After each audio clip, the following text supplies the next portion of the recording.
ഹരി ഓം. ഏവർക്കും വൃന്ദാവനത്തിന്റെ യൂട്യൂബ് ചാനലിലേക്ക് സ്നേഹപൂർവ്വം സ്വാഗതം. ഞാൻ ദേവനന്ദു.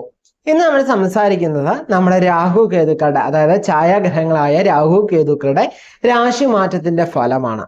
ഇപ്പൊ മേടം മുതൽ മീനം വരെയുള്ള ഓരോ രാശിക്കാർക്കും നമ്മുടെ ജീവിതത്തിൽ എന്തൊക്കെ കാര്യങ്ങളാണ് അനുഭവിക്കാതിരിക്കുക, എന്തൊക്കെ കാര്യങ്ങളാണ് നാം ശ്രദ്ധിക്കേണ്ടത് എന്നുള്ള കാര്യം വളരെ വിശദമായിട്ട് നമ്മൾ ചെയ്യുന്നുണ്ട്.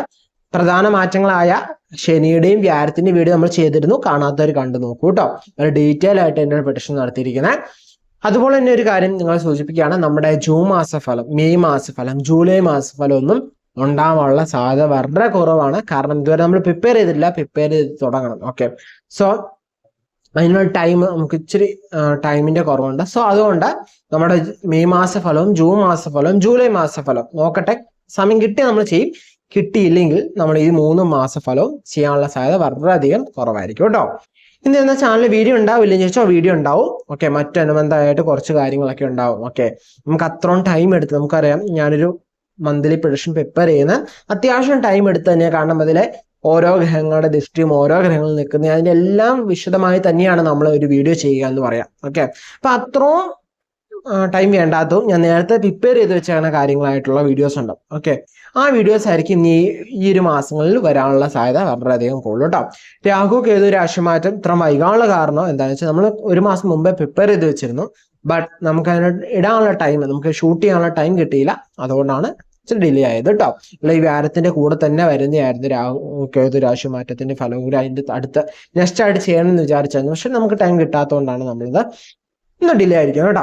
നമ്മുടെ ചാനൽ ആദ്യമായിട്ട് കാണണമെങ്കിൽ ഒന്ന് സബ്സ്ക്രൈബ് ചെയ്ത് വെച്ചോളൂ, തൊട്ടടുത്ത് തന്നെ ബെല്ലൈക്കനോട് അമർത്തിക്കോളൂ കേട്ടോ. എന്തായാലും നിങ്ങൾക്ക് ഉപകാരപ്പെടുന്ന വീഡിയോസ് ആയിരിക്കും നമ്മുടെ ചാനലിലൂടെ നമ്മൾ പ്രൊവൈഡ് ചെയ്യുക. കാരണം ഈ ഒരു 3 മന്ത് കുറച്ച് ടൈറ്റ് ഷെഡ്യൂൾസ് ആണ്. സോ അതുകൊണ്ട് തന്നെ നമ്മൾ എന്ത് ചെയ്യുന്നുണ്ട്, ഈ ഒരു പ്രിപ്പറേഷൻ, പുതിയതായിട്ടൊരു കാര്യം പ്രിപ്പയർ ചെയ്യാനുള്ള ടൈം ഇല്ലാത്തതുകൊണ്ട് നമ്മൾ അങ്ങനെ ചെയ്യുന്നു കേട്ടോ. വീഡിയോ അവസാനം നിങ്ങൾക്ക് വേണ്ടി ഒരു സർപ്രൈസ് കാത്തിരിപ്പുണ്ട്. സോ വീഡിയോ അവസാനം വരെ കാണുക കേട്ടോ. അതുപോലെ തന്നെ നമ്മുടെ രാഹു അതുപോലെ തന്നെ കേതു എന്നൊക്കെ പറയുമ്പോൾ, രാഹു എന്നാണ് രാശി മാറുക, രാഹു കേതുക്കൾ എന്ന് പറയുന്നത് നമുക്കറിയാം. ആന്റി ക്ലോക്ക്വൈസ് ആണ് കറങ്ങുക. ഇത്ര നാളും മീനത്തിലും കന്നിയിലായിരുന്നു, ഇനി അത് കുംഭത്തിലും ചിങ്ങത്തിലായിട്ടാണ് രാഹു കേതുക്കൾ നിൽക്കുക. 2025 മെയ് 18 രാഹു കേതുക്കൾ രാശി മാറുക എന്ന് പറയുന്നത്. 2026 ഡിസംബർ 5 വരെയാണ് ഇതിന്റെ ഒരു മാറ്റം എന്ന് പറയുന്നത്. ഏകദേശം 1.5 വർഷക്കാലമാണ് രാഹു കേതുക്കളുടെ രാശിമാറ്റം എന്ന് പറയുന്നത്. നമുക്കറിയാം, രാഹു എന്ന് പറയുന്നത് നമ്മുടെ മുൻജന്മത്തെ സൂചിപ്പിക്കുന്നത്, നമ്മുടെ കർമ്മത്തിന്റെ കണ്ടിന്യൂറ്റി, നമ്മുടെ കഴിവ്, അതുപോലെ തന്നെ യോഗകാരക അല്ലെങ്കിൽ നമ്മുടെ പാരമ്പര്യത്തിന്റെ ചരിത്രം, ഹിസ്റ്ററിയൊക്കെ സൂചിപ്പിക്കുന്നതാണ് രാഹു എന്ന് പറയുന്നത്. കേതു എന്ന് പറയുന്നത് നമുക്കറിയാം എന്താണ്, ജ്ഞാനകാരകാണ് അല്ലെ, ജ്ഞാനകാരകാണ്. അതുപോലെ ഒരു വിഷയത്തിന്റെ അവസാനത്തെയൊക്കെ സൂചിപ്പിക്കുന്നതാണ്. അതുപോലെ തന്നെ നമുക്ക് ആരാണ് ഞാൻ, ഹു ആം ഐ എന്നൊക്കെ സൂചിപ്പിക്കുന്നതാണ് കേതു എന്ന് പറയുന്നത്. പക്ഷെ വളരെ വിശദമായി തന്നെ മേടം മുതൽ മീനം വരെയുള്ള ഓരോ രാശിക്കാർക്കും എന്തൊക്കെ കാര്യങ്ങളാണ് നമ്മുടെ ജീവിതത്തിൽ അനുഭവിക്കാൻ സാധ്യത, എന്തൊക്കെ കാര്യങ്ങളാണ് നമ്മൾ ശ്രദ്ധിക്കേണ്ടത്, എന്തൊക്കെ കാര്യങ്ങളാണ് നമ്മൾ മുൻകൂട്ടി കരുതലോടെ നമ്മൾ മുന്നോട്ട് പോകേണ്ടത് എന്നൊക്കെ വളരെ വിശദമായി തന്നെ ഓരോ രാശിക്കാരും അറിയേണ്ട വിഷയങ്ങൾ വളരെ വിശദമായി തന്നെ അവതരിപ്പിക്കാൻ ശ്രമിച്ചിട്ടുണ്ട് കേട്ടോ. അപ്പൊ വീഡിയോ തുടർന്ന് കാണും. മേടരാശിക്കാരല്ലേ, അശ്വതി, ഭരണി, കാർത്തിക, കാടുകൊന്ന 2 നക്ഷത്രക്കാരാണ് മേടരാശി എന്ന് പറയുന്നത് അല്ലെ. മേടരാശിക്കാരെ സംബന്ധിച്ചോളം ഈ രാഹു കേതുക്കളുടെ രാശി മാറ്റം നമ്മുടെ ജീവിതത്തിൽ എങ്ങനെയൊക്കെയാണ് ഇൻഫ്ലുവൻസ് ആവുന്നത് നോക്കാം അല്ലെ. നമുക്ക് നോക്കിക്കഴിഞ്ഞാൽ 5 കേതുവും 11 രാഹു എന്ന് പറയുന്നത്. ഇത്ര 4, 6, 12 രാഹു കേതുക്കൾ നിൽക്കുക. ഇനിയിപ്പം യോഗകാരകനായ രാഹു 11 നിൽക്കുക. ശനിയുടെ ക്ഷേത്രത്തിൽ, കുംഭം എന്ന് പറയുന്നത് ശനിയുടെ ക്ഷേത്രമാണ് അല്ലെ. ശനിയെ നോക്കിക്കഴിഞ്ഞാൽ നമ്മൾ അത്ര സ്ട്രോങ് പൊസിഷനാണ്. ശനിയുടെ പ്രഡിക്ഷൻ നമ്മൾ ചെയ്തിട്ടുണ്ടായിരുന്നു, ഒന്ന് കാണാത്തവർ കണ്ടുവരും കേട്ടോ. വ്യാഴത്തിന്റെ ദൃഷ്ടി നമുക്ക് രാഹുലേക്ക് വരും അല്ലെ. മിഥുനം രാശിയിൽ നിന്നും എന്താണ് കുംഭം രാശിയിലേക്ക് വ്യാഴത്തിന്റെ ദൃഷ്ടി വരുന്നുണ്ട്. രാഹു പ്രശ്നങ്ങളൊക്കെ ഉണ്ടാക്കുമ്പോൾ വ്യാഴം എന്ത് ചെയ്യും, അത് ശരിയാക്കും. കാരണം ഒരു ശുഭഗ്രഹത്തിന്റെ ദൃഷ്ടി രാഹുവിലേക്ക് വരുന്നുണ്ട്. സോ അതുകൊണ്ട് തന്നെ രാഹു എന്തെങ്കിലുമൊക്കെ പ്രശ്നങ്ങൾ ചെയ്താൽ തന്നെ നമുക്ക് ആ പ്രശ്നങ്ങളൊക്കെ സോൾവ് ചെയ്യും, അല്ലെങ്കിൽ തടയുന്ന ആരായിരിക്കും, നമ്മുടെ വ്യാഴമായിരിക്കും അല്ലെ. നമുക്ക് രാഹുവിനെ കൊണ്ട് വലിയ നേട്ടങ്ങളൊന്നും ഉണ്ടായി എന്ന് വരില്ല. ഓക്കെ, നമ്മുടെ രാഹു തരുന്ന പ്രശ്നങ്ങളൊക്കെ ആര് ചെയ്യും, വ്യാഴം തടയും എന്ന് മാത്രമാണ് ഉള്ളത്. അതുപോലെ നമ്മൾ ജാതകത്തെ രാഹുവിന്റെ ഇൻഫ്ലുവൻസ് ഒക്കെ നന്നായി ഉണ്ടെങ്കിൽ രാഹുവിന്റെ പവറൊക്കെ അല്ലെങ്കിൽ രാഹുവിന്റെ ശക്തി നമ്മുടെ ജീവിതത്തിൽ നമുക്ക് കാണാൻ സാധിക്കും. യാത്രകളൊക്കെ ചെയ്യാൻ നോക്കുന്നവർക്ക് നല്ല സമയമായിരിക്കും. അതുപോലെ തന്നെ ജ്ഞാനകാരകനായ കേതു 5ലാണ് നിൽക്കുക. നമുക്ക് 5 എന്ന് പറയുമ്പോൾ മനസ്സ് ബുദ്ധിയുടെ ഒക്കെ സ്ഥാനമാണ് അല്ലെ. നമുക്ക് ആവശ്യമില്ലാത്ത ചിന്തകളൊക്കെ നമ്മുടെ ജീവിതത്തിൽ ഉണ്ടാവാനുള്ള സാധ്യത കൂടുതലാണ്. അതുപോലെ തന്നെ മൊത്തത്തിൽ നോക്കുമ്പോൾ വലിയ ഗുണഫലങ്ങളൊന്നും നമുക്ക് മേടത്തെ നോക്കിക്കഴിഞ്ഞാൽ കാണാൻ സാധിക്കില്ല. നമ്മുടെ ഉള്ളിലൊരു ചിന്തയൊക്കെ ഇടയ്ക്കിടയ്ക്ക് ഉണ്ടാവും. ഇപ്പൊ ലാഭം കിട്ടും, നാളെ കിട്ടും, പിന്നീട് കിട്ടും എന്നുള്ള ചിന്തയൊക്കെ നമ്മുടെ ഉള്ളിൽ തോന്നാനുള്ള സാധ്യത വളരെയധികം കൂടുതലാണ്. നമുക്ക് ഓരോ ആഗ്രഹങ്ങളൊക്കെ കേതു ഇങ്ങനെ ഉണ്ടാക്കി തന്നുകൊണ്ടേയിരിക്കും. ഓക്കെ, ഓരോരോ ആഗ്രഹങ്ങൾ കാരണം നമുക്ക് എന്താണ്, ആഗ്രഹങ്ങൾ കൂടുമ്പോൾ വിഷമങ്ങൾ കൂടും അല്ലെ. വലിയ ആഗ്രഹങ്ങളൊന്നും ഇല്ലെങ്കിൽ നമുക്ക് അത്രമാത്രം വിഷമമൊന്നും ഉണ്ടാവില്ല. സോ എന്താണ്, ചെറിയ ഒരു ദുഃഖം ഒക്കെ ഉണ്ടാകാനുള്ള സാധ്യത വളരെയധികം കൂടുതലാണ് കേട്ടോ. അതുപോലെ തന്നെ നോക്കിക്കഴിഞ്ഞാൽ 5ലെ കേതു അല്ലെ. 5ലെ കേതു കാരണം മറ്റൊരാൾ നിമിത്തം നമുക്ക് ഓരോ ചതികളും ആവശ്യമില്ലാത്ത കുഴപ്പങ്ങൾ ചെന്ന് ചാടാനൊക്കെ സാധ്യത വളരെയധികം കൂടുതലാണ്. നമ്മുടെ ആഗ്രഹം വെച്ചായിരിക്കും അവർ കളിക്കുക. നമ്മുടെ ആഗ്രഹം എന്നാണ് മനസ്സിലാക്കിയിട്ട് നമ്മുടെ കൂടെ നിൽക്കുന്നവർ എന്ത് ചെയ്യും, ഓരോ പ്രശ്നത്തിൽ കൊണ്ടുപോയി നമ്മളെ ചാടിക്കും. അപ്പം നമ്മൾക്കിവിടെ വേണ്ടത് ജാഗ്രതയും ശ്രദ്ധയൊക്കെയാണ്. ഓക്കെ, അതൊക്കെ ഉണ്ടെങ്കിൽ നമുക്ക് എന്ത് ചെയ്യാം, വലിയ പ്രശ്നങ്ങളില്ലാതെ നമുക്ക് മുന്നോട്ട് പോകാൻ സാധിക്കും. നമ്മുടെ ആഗ്രഹങ്ങളെ ഒന്ന് കൺട്രോൾ ചെയ്യുന്നത് നല്ലതായിരിക്കും. നമ്മുടെ ഇമോഷണലിൽ ഒന്ന് കൺട്രോൾ ചെയ്ത് മുന്നോട്ട് പോവുക, ജാഗ്രതയോടെ ശ്രദ്ധയോടെ ഒക്കെ പോവുക കേട്ടോ. നമുക്ക് ഒരു ഇമോഷണൽ കൺട്രോൾ ഇല്ലാത്തതുകൊണ്ട് തന്നെ വളരെയധികം പ്രശ്നത്തിലേക്ക് നയിക്കാൻ സാധ്യതയുണ്ട്. സോ നമുക്കവിടെ ഏറ്റവും കൂടുതൽ വേണ്ട നമ്മുടെ ഇമോഷണൽ കൺട്രോൾ ആണ് കേട്ടോ. അതുപോലെ തന്നെ നമ്മളെ തോൽപ്പിക്കാൻ ആർക്കാണ് സാധിക്കുക എന്ന് ചോദിച്ചാൽ നമുക്ക് തന്നെയാണ് ഏറ്റവും കൂടുതൽ സാധിക്കുക. നമ്മളെ മറ്റുള്ളവർക്ക് ജയിക്കുക എന്ന് പറഞ്ഞാൽ അത്ര എളുപ്പമായിരിക്കില്ല, പക്ഷെ നമുക്ക് നമ്മളെ തോൽപ്പിക്കാൻ ഈസിയാണ്. സോ നമ്മൾ എന്താണെന്നുള്ള കാര്യം നമ്മൾ മനസ്സിലാക്കി മുന്നോട്ട് പോയാൽ വലിയ പ്രശ്നമില്ലാതെ തന്നെ നമുക്ക് ഈ ഒരു ടൈം കടത്തിയെടുക്കാൻ സാധിക്കും കേട്ടോ. അപ്പൊ ആ കാര്യങ്ങളൊക്കെ ഒന്ന് ശ്രദ്ധിക്കുന്നത് വളരെയധികം ഉത്തമമായിരിക്കും. അപ്പൊ ഇത്രയൊക്കെയാണ് മേട രാശിക്കാരുടെ ഫലം എന്ന് പറയുക കേട്ടോ. ഇത്രയൊക്കെയാണ് നമ്മുടെ രാഹു കേതു രാശിമാറ്റം എന്ന് പറയുന്നത്. നമ്മുടെ പേരും നക്ഷത്രവും താര കമന്റ് ചെയ്യുകയാണെങ്കിൽ നമ്മുടെ ക്ഷേത്രത്തിൽ നടക്കുന്ന പ്രാർത്ഥനയിൽ നിങ്ങളുടെ പേരും നക്ഷത്രവും കൂടി ഉൾപ്പെടുത്തുന്നതായിരിക്കും കേട്ടോ. അതുപോലെ തന്നെ ഈ ഒരു രാശിമാറ്റത്തിന്റെ കാര്യം അറിയുമ്പോൾ അതിനുശേഷം നിങ്ങൾക്ക് വേണ്ടി ഞാൻ പറഞ്ഞൊരു സർപ്രൈസ് കാത്തിരിപ്പുണ്ട്, നമുക്ക് പറയാം. അതിന് മുമ്പ് ഈ രാശിമാറ്റത്തിന്റെ ഫലം കേൾക്കുമ്പോൾ എന്തൊക്കെ കാര്യങ്ങളാണ് നാം ശ്രദ്ധിക്കണം.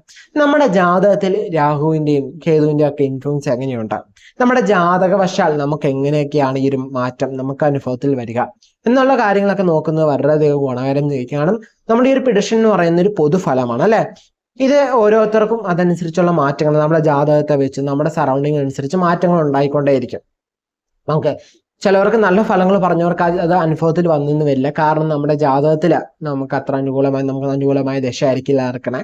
രാഹുകേതുക്കളുടെ ഇൻഫ്ലുവൻസ് അത്ര ഉണ്ടാവില്ല, അല്ലെങ്കിൽ അതിന് നെഗറ്റീവ് ആയിട്ടായിരിക്കും ഇൻഫ്ലുവൻസ് വരിക. സോ അത് നമുക്ക് ഒത്തിരി ഫാക്ടേഴ്സ് നോക്കി മാത്രമേ നമുക്കൊരു വ്യക്തിപരമായിട്ടുള്ള കാര്യത്തിലേക്ക് നമുക്ക് കടക്കാൻ സാധിക്കുള്ളൂ കേട്ടോ. അപ്പൊ ഇതൊരു കോമൺ പെഡിഷൻ ആണ്. നോർമലി ഉള്ളവർക്കൊക്കെ കോമൺ പെഡിഷൻ തന്നെ മതി. അതല്ല നല്ല കാര്യത്തിലേക്ക് ഇറങ്ങുവാണ്, നമുക്ക് പ്രധാനപ്പെട്ട ഒരു കാര്യം ചെയ്യാൻ പോവാണ്, അങ്ങനെയൊക്കെ ഉള്ളവരല്ല ജീവിതത്തിൽ എപ്പോഴും ഒരു മടുപ്പാണ് അല്ലെങ്കിൽ എപ്പോഴും ഒരു ക്ഷീണമാണെങ്കിൽ നമ്മളൊരു പേഴ്സണലൈസ്ഡ് കൺസൾട്ടേഷൻ നോക്കിയാൽ മാത്രമാണ് വ്യക്തിപരമായിട്ടുള്ള പ്രശ്നങ്ങൾ അറിഞ്ഞ് നമുക്ക് മുന്നോട്ട് അത് പരിഹരിച്ച് മുന്നോട്ട് പോകാൻ സാധിക്കുള്ളൂ കേട്ടോ. സോ നമുക്ക് എന്താണ് വിശ്വാസമുള്ള ദൈവജ്ഞനെ കണ്ട് നമുക്ക് ഈ ഒരു മാറ്റം എങ്ങനെയുണ്ട് എന്ന് കൺസൾട്ട് ചെയ്യുന്ന വളരെയധികം ഉപകാരമായിരിക്കും. അതുപോലെ തന്നെ ഈ ഒരു കൺസൾട്ടേഷൻ ഞാൻ പറഞ്ഞു നമ്മുടെ കൺസൾട്ടേഷൻ നമ്മൾ കോഴ്സ് ചെയ്തേക്കുവാണ്. സോ നിങ്ങൾക്ക് നിർബന്ധമാണ് പെട്ടെന്ന് നമ്മുടെ തന്നെ കൺസൾട്ടേഷൻ വേണം എന്നുണ്ടെങ്കിൽ എന്ത് ചെയ്യാം, അമ്മേനെ കൺസൾട്ട് ചെയ്യാവുന്നതാണ്. എൻ്റെ ഗുരുനാഥയാണ് അല്ലെ. അപ്പം അമ്മേനെ തന്നെ കൺസൾട്ട് ചെയ്ത് നിങ്ങൾക്ക് എന്ത് ചെയ്യാൻ പറ്റും, വളരെ വിശദമായിട്ടുള്ള കാര്യങ്ങൾ നിങ്ങൾക്ക് അറിയാൻ പറ്റും. ജീവിതത്തിൽ നല്ലൊരു മാറ്റങ്ങൾ നിങ്ങൾക്ക് നേടിയെടുക്കാൻ സാധിക്കും കേട്ടോ. അപ്പം ഇനി അതല്ല, നിങ്ങൾക്ക് ഒരു സർപ്രൈസ് കാത്തിരിപ്പുണ്ടെന്ന് പറഞ്ഞിട്ടുണ്ട്. അതിന് മുമ്പ് നമ്മുടെ പവേഴ്സ് ക്ലബിനെ കുറിച്ച് നിങ്ങൾക്ക് അറിയാം. ഓക്കെ, പവേഴ്സ് ക്ലബ് പല വെബിനാർസ് നമ്മൾ ഈ ഒരു മെയ് മാസത്തിൽ വെബിനാർ കണ്ടക്ട് ചെയ്യുന്നുണ്ട്. മില്ലിയനേഴ്സ് സക്സസ് മന്ത്രിയുടെ പെയ്ഡ് വെബിനാർ ആയിരിക്കും ഉണ്ടാവെന്ന് പറയുന്നത്. ഓക്കെ, 499 രൂപയാണ് നമ്മുടെ മില്ലിയനേഴ്സ് സക്സസ് മന്ത്രിയുടെ പെയ്ഡ് വെബിനാർ. എന്നാൽ നമ്മുടെ പവേഴ്സ് ക്ലബ് അംഗങ്ങൾക്ക് 299 രൂപയാണ് വരിക കേട്ടോ. 299 രൂപയ്ക്ക് നമ്മുടെ പവേഴ്സ് ക്ലബ്ബിൽ എന്ന് വെച്ചാൽ നിങ്ങൾക്ക് അത് അങ്ങനെ ഒരു ഓഫർ കിട്ടണമെങ്കിൽ നിങ്ങൾ പവേഴ്സ് ക്ലബ്ബ് ജോയിൻ ചെയ്യണം. ജോയിൻ ചെയ്ത ശേഷം പവേഴ്സ് ക്ലബ്ബിൽ നിങ്ങൾ എന്ത് ചെയ്യണം, അതിൽ ആ ഒരു മീറ്റിംഗിലേക്ക് അല്ലെങ്കിൽ ആ ഒരു വെബിനാറിലേക്ക് ജോയിൻ ചെയ്യാൻ നിങ്ങൾക്ക് 299 രൂപയാണ് ആവണേ. അതല്ല ഡയറക്റ്റ് നിങ്ങൾ ഈ ഒരു വീഡിയോ കണ്ടിട്ട് ഈ നമ്പറിലേക്ക് കോൺടാക്ട് ചെയ്ത് വെബിനാർ അറ്റൻഡ് ചെയ്യാൻ പോവുകയാണെങ്കിൽ നിങ്ങൾക്ക് 499 രൂപ കേട്ടോ. അതുപോലെ തന്നെ വിവിധ തരത്തിലുള്ള വെബിനാർസ് നമ്മൾ കണ്ടക്ട് ചെയ്യാൻ വേണ്ടി പ്ലാൻ ചെയ്തിട്ടുണ്ട്. പക്ഷെ ഇപ്പോൾ ടൈറ്റ് ഷെഡ്യൂൾ ആയതുകൊണ്ട് നമ്മളിപ്പോൾ പുതിയ വെബിനാർസ് ഉണ്ടാവില്ല. പിന്നെ സക്സസ് മന്ത്ര തന്നെയായിരിക്കും പോവുക. അതുപോലെ തന്നെ നമ്മുടെ കൺസൾട്ടേഷൻ്റെ ഓഫേഴ്സ് ഒക്കെ വരികയും പവേഴ്സ് ക്ലബിലായിരിക്കും കേട്ടോ. അത് എന്തായാലും ഇനി ഒരു സെപ്റ്റംബർ കഴിഞ്ഞിട്ടായിരിക്കും കൺസൾട്ടേഷൻ റിലേറ്റഡ് ഓഫേഴ്സ് ഉണ്ടാവുക. സോ എന്ത് ചെയ്യാം, നമ്മുടെ കപ്പാവേഴ്സ് ക്ലബ്ബ് ജോയിൻ ചെയ്യാൻ താല്പര്യമുള്ളവർക്ക് ജോയിൻ ചെയ്യാനാണ്. ആരെയും നിർബന്ധിച്ച് ജോയിൻ ചെയ്യിപ്പിക്കുന്നില്ല. സോ ഇഷ്ടത്തോടെ ജോയിൻ ചെയ്യാം. ഓക്കെ, ഇനി നിങ്ങൾക്ക് വേണ്ടിയുള്ള സർപ്രൈസ് എന്താണെന്ന് വെച്ച് കഴിഞ്ഞാൽ, നിങ്ങൾക്കറിയാം നമ്മളൊരു കോഴ്സ് കണ്ടക്ട് ചെയ്യുന്ന കാര്യം അല്ലേ. നമ്മൾ പുതിയൊരു കോഴ്സ് ലോഞ്ച് ചെയ്യണം. ആത്മശാസ്ത്ര പഠന പദ്ധതി എന്നാണ് ഇതിന്റെ പേര്. ഇത് എന്തിനു വേണ്ടിയാണെന്ന് ചോദിച്ചു കഴിഞ്ഞാൽ, ഇപ്പൊ പലതരത്തിലുള്ള ജോലിയൊക്കെ ചെയ്തവരുണ്ടാവാം അല്ലെ, തൊഴിൽ അന്വേഷിക്കുന്നവരുണ്ടാവാം, പല കാര്യത്തിലുള്ള ഡിഗ്രീസ് ഒക്കെ പഠിച്ചു. ഇപ്പൊ ഈ സമയത്ത് നമുക്ക് 2025-ലായാലും 2026-ലായാലും നമുക്ക് ഏറ്റവും കൂടുതൽ നമുക്ക് സ്കോപ്പുള്ള ജോബ്സ് ഏതൊക്കെയെന്ന് ചോദിച്ചു കഴിഞ്ഞാൽ, AI നല്ല സ്കോപ്പുള്ളതാണ്, ഡിജിറ്റൽ മാർക്കറ്റിംഗ് നല്ല സ്കോപ്പുള്ള കാര്യങ്ങളാണ്, നിങ്ങൾക്കറിയാം. ഓക്കെ, അതുപോലെ നമുക്കൊരു സ്കില്ലുണ്ടെങ്കിൽ മാത്രമേ നമുക്ക് സ്വയമായിട്ടൊരു തൊഴിൽ ചെയ്യാൻ സാധിക്കുള്ളൂ അല്ലേ. അപ്പൊ നമുക്ക് ഇഷ്ടപ്പെട്ട തൊഴിൽ എന്താണ് കണ്ടുപിടിക്കുന്നത്, നമുക്ക് ഇഷ്ടപ്പെട്ട ഒരു സ്കില്ല് നമ്മൾ ഐഡന്റിഫൈ ചെയ്യണം. ഓക്കെ, ഇനി അങ്ങനെ വേണ്ട, നല്ലൊരു സ്കില്ല് വേണം, നല്ലൊരു സ്കില്ല് സജസ്റ്റ് ചെയ്യാമെന്ന് ചോദിച്ചു കഴിഞ്ഞാൽ നിങ്ങൾക്ക് ഈ ആത്മശാസ്ത്ര പഠന പദ്ധതി ജോയിൻ ചെയ്യാവുന്നതാണ്. ഇവിടെ നിങ്ങൾക്ക് ആത്മീയ തരത്തിലുള്ള കുറച്ച് ക്ലാസ്സുകളായിരിക്കും ഉണ്ടാകും. നമ്മുടെ ക്ലാസ് നയിക്കുക എന്ന് പറയുന്നത് സ്നേഹാശ്രയസ് ആയിരിക്കും കേട്ടോ. എന്തുകൊണ്ട് സ്നേഹാശ്രയസ് എന്ന് ചോദിച്ചു കഴിഞ്ഞാൽ, എക്സ്പീരിയൻസ് അല്ലെ, എക്സ്പീരിയൻസ് എന്ന് പറയുന്ന ഒരു ബിഗ് ഫാക്ടറാണ്. ഓക്കെ, ഈ ഒരു കാര്യം ഞാൻ പഠിപ്പിക്കുമ്പോൾ ഉണ്ടാവുന്ന എക്സ്പീരിയൻസ് അല്ലായിരിക്കും സ്നേഹാശ്രയം അല്ലെങ്കിൽ എൻ്റെ അമ്മ മാതാജി പഠിപ്പിക്കുമ്പോൾ നിങ്ങൾക്ക് കിട്ടുക എന്ന് പറയാം. ഓക്കെ, കാരണം 30 വർഷത്തിലേറെ എക്സ്പീരിയൻസ് സ്പിരിച്വൽ ഫീൽഡിലുള്ള ആളാണ്. സോ അതിൻ്റെതായ ബെനിഫിറ്റ് നിങ്ങൾക്ക് സ്റ്റുഡൻസിന് കിട്ടുന്നതാണ്. ഓരോ ബാച്ചുകൾ പുറത്തിറങ്ങുമ്പോഴും അവർ വളരെയധികം സന്തോഷത്തോടെ തന്നെയാണ് പുറത്തിറങ്ങുക. കാരണം എന്താണെന്ന് വെച്ച് കഴിഞ്ഞാൽ, ഇത്രയും ഒരു ക്ലാസ്സസ് നിങ്ങൾക്ക് വേറെ എവിടെ നിന്നും നിങ്ങൾക്ക് പഠിക്കാൻ സാധിക്കില്ല. ഓക്കെ, അതുകൊണ്ടാണ് പറയുന്നത് ഈ ഒരു ക്ലാസ് പഠിച്ച ശേഷം മാതാജി സ്നേഹാശ്രീസ് പറയുന്ന പോലെ നിങ്ങൾ കൃത്യമായിട്ട് ഫോളോ ചെയ്ത് മുന്നോട്ട് പോവുകയാണെങ്കിൽ നിങ്ങൾക്ക് നിങ്ങളുടെ പ്രശ്നങ്ങളും നിങ്ങളെ ആശ്രയിച്ചു വരുന്ന ആളുകളുടെ പ്രശ്നങ്ങളും കണ്ടെത്താനും സാധിക്കുന്നതായിരിക്കും കേട്ടോ. ഇതെങ്ങനെയാന്ന് വെച്ച് കഴിഞ്ഞാൽ, നിങ്ങൾക്ക് പക്ക ഒരു തിയറിറ്റിക്കൽ ക്ലാസ് മാത്രമായിരിക്കില്ല, പക്ക പ്രാക്ടിക്കൽ സെഷൻസ് ഉണ്ടാവും. ഓക്കെ, ഡൗട്ടുകൾ ഉണ്ടെങ്കിൽ ക്ലാസ് ചോദിക്കാനുള്ള അവസരങ്ങളൊക്കെ നൽകുന്നതായിരിക്കും. ക്ലാസ് പോകുന്നത് ഗൂഗിൾ മീറ്റിലൂടെ ആയിരിക്കും കേട്ടോ. ഗൂഗിൾ മീറ്റിലൂടെ ആയിക്കൊണ്ട് 3 മന്ത് ഡ്യൂറേഷൻ ആക്കി ആഫ്റ്റർ ഈ ഒരു 3 മാസം കഴിയുമ്പം നിങ്ങൾക്ക് എന്ത് ചെയ്യാൻ പറ്റും, കോഴ്സ് പാർട്ടിസിപ്പേഷൻ സർട്ടിഫിക്കറ്റ് നൽകുന്നതായിരിക്കും. അതുപോലെ തന്നെ നിങ്ങൾക്ക് സ്വയം നിങ്ങൾക്ക് ഈ തൊഴിൽ ചെയ്യാൻ സാധിക്കുന്നതായിരിക്കും കേട്ടോ. ആത്മശാസ്ത്ര പഠന പദ്ധതി എന്ന് പറയുന്ന അതിൽ പഠിപ്പിക്കുന്ന ഓരോ കാര്യങ്ങളും അനുസരിച്ച് നിങ്ങൾക്ക് തൊഴിൽ ചെയ്യാവുന്നതാണ്. ഓക്കെ, ഇതിലൊരു വിദ്യ മാത്രമല്ല പഠിപ്പിക്കുന്നത്, ഒന്നിലേറെ വിദ്യകളുണ്ട്.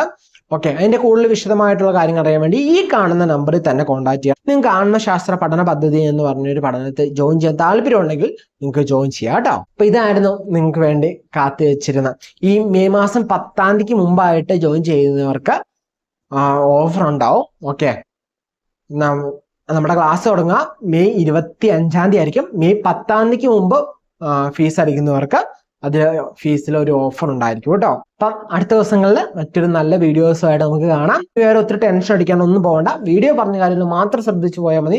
നിങ്ങൾക്ക് കോമൺ ആയിട്ടുള്ള കാര്യങ്ങൾക്കൊക്കെയാണ്. നിങ്ങൾ നല്ലൊരു കാര്യം ചെയ്യണം, അല്ലെങ്കിൽ നല്ലൊരു ഭാവി മുമ്പിലോട്ട് പോകും, നിങ്ങൾക്ക് നല്ല ഫലങ്ങളൊന്നും കിട്ടുന്നില്ലെങ്കിൽ നിങ്ങൾ എന്ത് ചെയ്യുക, ഒന്ന് പേഴ്സണലൈസ് കൺസൾട്ടേഷൻ എടുക്കുന്നത് വളരെ ഉത്തമമായിരിക്കും കേട്ടോ.